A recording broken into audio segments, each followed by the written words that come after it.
وأيام در إناد مالها أتكم قشاهي حفلة سوا بيدعو ربنا عنه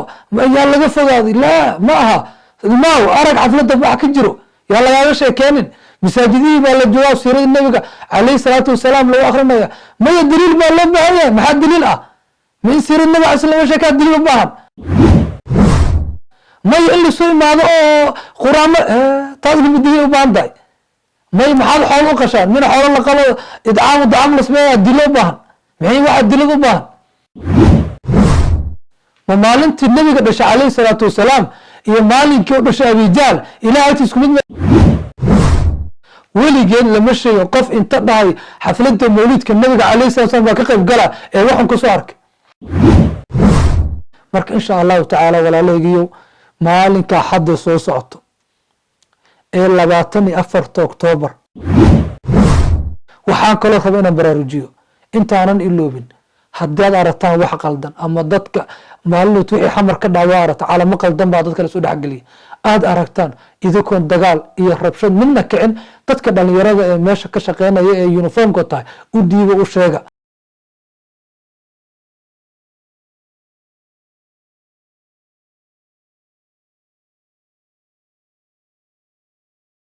insha Allah ta'ala bishan barakeysan ee mawlidan ku jirnay meel walbo caalamka mida baalmaanta laga xusaya oo dali dibad baa laga xusaya oo wadamada islaamka bishaan maalintii dhashay nabiga kaleey salaatu salaam 12 Rabiul Awwal waa la fasaxa waa maalin holiday ah yaani oo qalanta ayo inaad maalin walba dal ku ruux qof dadka ay xayisiistaan yaani ay sheegaan wuxuudii aan macno lahayn hadda hagaajisteen adigina aad la xishooto nabiga kaleey salaatu salaam magaciisa aad la cabsataa wax iimaana ma ah waa inaad caalamka daafiisa meel walba joogto aad gaarsiin karto qalbigaadana iimaan u leeyahay inaad gaarsiin karto nabiga kaleey salaatu salaam magaciisa iyo dal ku ruin dacwadiisa iyo inaad gaarsiin karto dadka bari karto sida nabiga kaleey salaatu salaam waayo maanta hadaad caalamka dhan fiiriso oo TV-yadii furto oo internetada aragto dhamaantood wax dhan ay ku kulansan yihiin waa in nabiga kaleey salaatu salaam magaciisa hoos loo dhigo in la taxqiiriyo markaas aad waxa u yaraaday dadkii weynaanay nabiga kaleey salaatu salaam dadkii ku salamay nabiga kaleey salaatu salaam dadkii u ihtifaalay nabiga kaleey salaatu salaam aad bay u yaraadeen maxaa dhacay meel walba iyo dawlad walba hadii wixii farsas ka dhacaad aragteen oo wixii sanadii koorey ka soo aragteen intaas oo dhan waa duulaan guud ee lagu hayo nabiga kaleey salaatu salaam ilaahay marka ummadan wuxuu ku daray ummad aad u jecel nabiga kaleey salaatu salaam oo meel walba joogan dal iyo dibad iyo saacad walba ku jiraan weynaynay nabiga kaleey salaatu salaam kuwaas xusay nabiga kaleey salaatu salaam markaas baad waxaad arkaysaa qofka asigoo joogo laga yaabo Mareykan gooniis ama geeskiis ama Japan oo kale inuu oosan luqadii aqoonin ama wixii soo fahansanin laakiin maxabada nabiga kaleey salaatu salaam iyo dhaqankii nabiga kaleey salaatu salaam soo wato ay dadka Ilaahay ku hanuuninay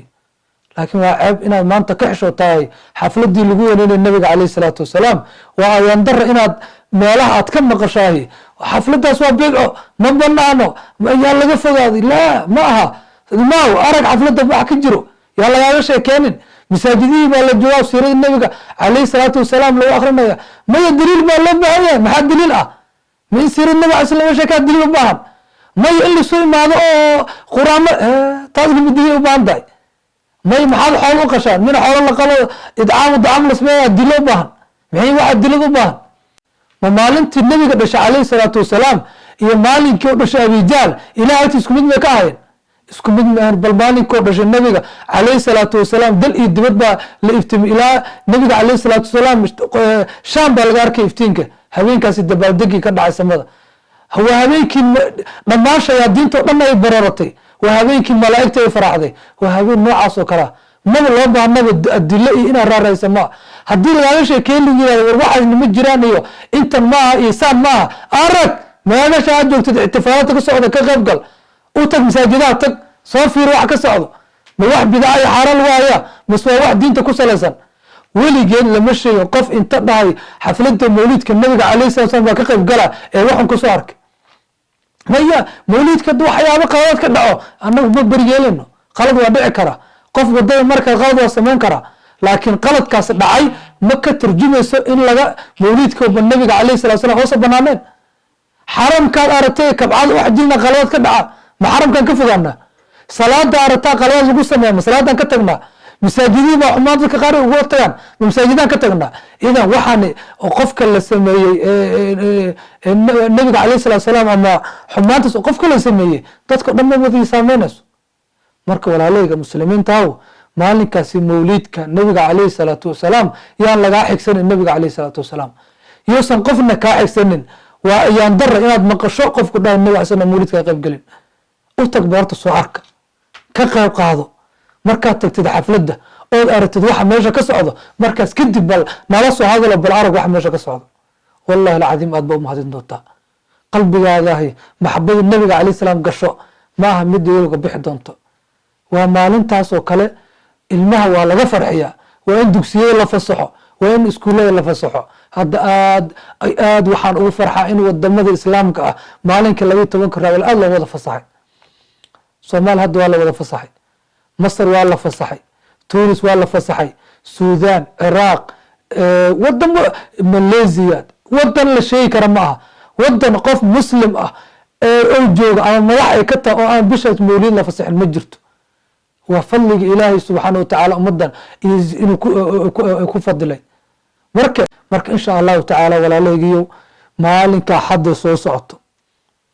ee 24 Oktoobar caawa